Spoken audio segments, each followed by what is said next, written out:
guys, good afternoon. Ngayong hapon magluluto tayo ng hapunan. At ang ating lulutuin ay ginataang langka. Mahanap ko din po siya sa Robinson. Ang ating mga sahog is onion, garlic, tomato, and ang ating ground pork at ang ating gata. So, painitin natin. We'll just go to 120 degrees is okay.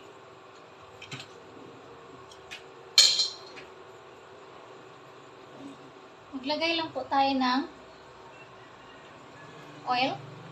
Ang gamit po natin ay canola oil.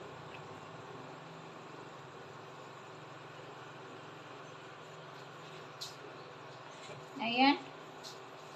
Mainit na po yan siya kasi yung induction mabilis po uminit. Careful lang po. So, ating ilalagay ang ating onion.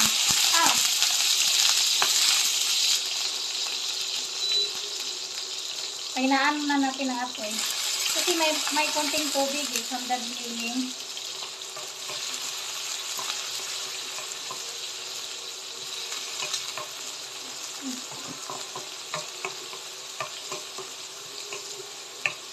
Matalsik yung mga mantika eh.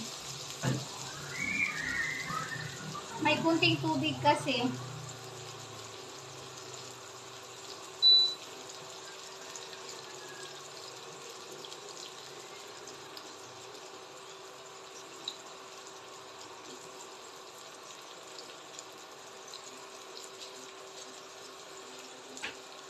I don't want to be cooking with a mess around.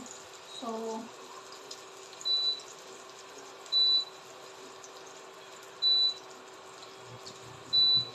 nililinis ko po talaga siya.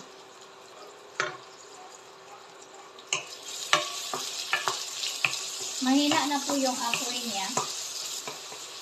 Gisahin po natin hanggang nag-golden brown na po yung ating garlic. Mabango na po talaga siya.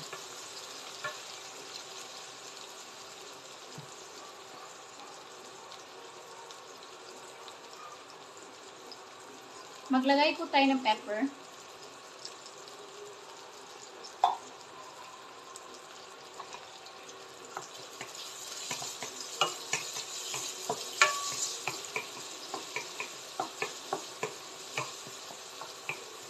Pwede naman po ilagay yung pepper pagkatapos na when you're about to finish.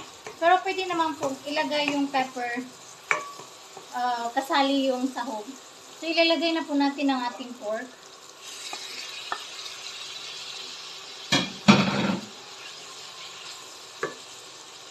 Lakasan natin ng konti ang apoy. Kasi nandiyan na po yung pork natin.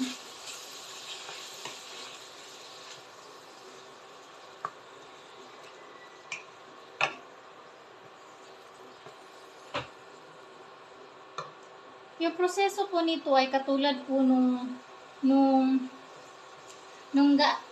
ginataang gabi or laing na ginawa ko kahapon. Lutuin lang po natin yung ating karne.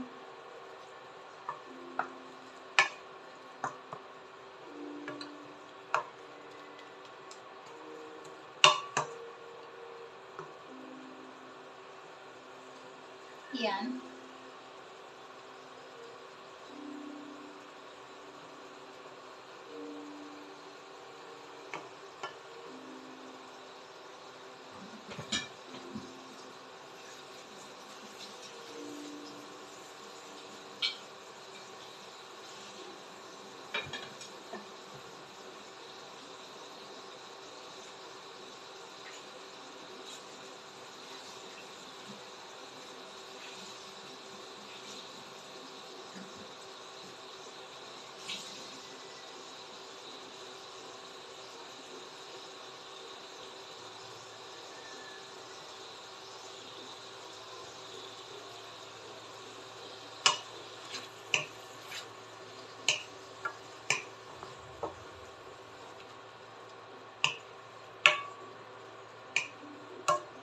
Mahilig po talaga kami sa vegetables.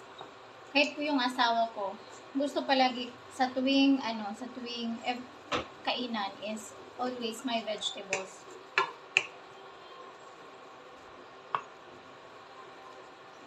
Kaya nagluluto po talaga ako ng gulay.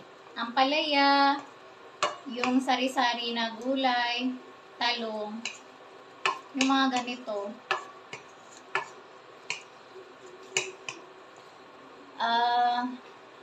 May tawgi yata ako dyan eh. Parang may tawgi ako at saka may mga sari-sari pa ako. Or ginawa ko na ba yung tawgi?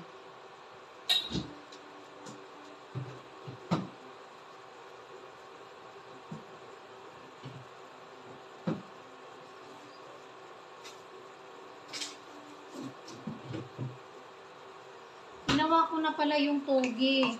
Hindi ko na video. Ilagay na po natin yung ating langka.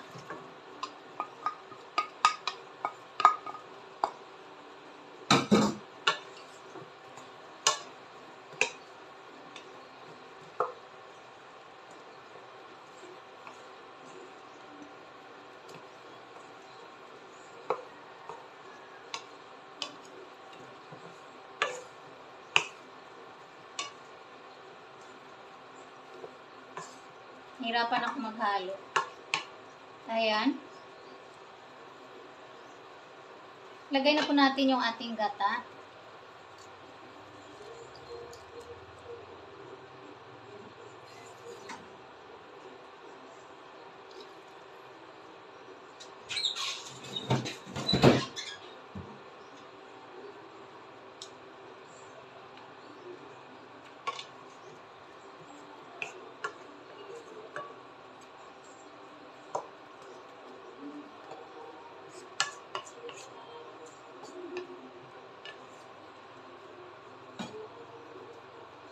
Yan yung ating gata. Tapos lagyan na po natin ng asin.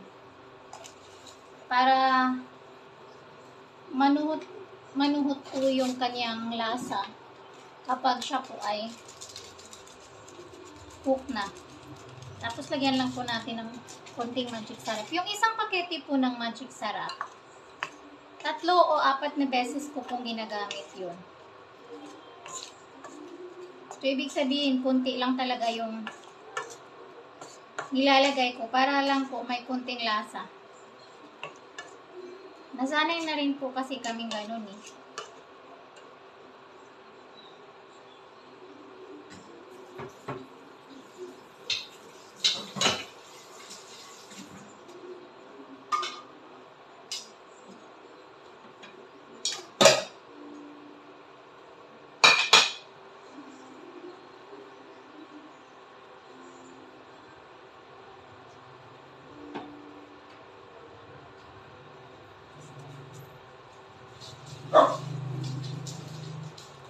Antayin lang po natin hanggat sa kumulo at maluto yung ating langka. Takpan po muna natin. Babalik po tayo kapag luto na po yung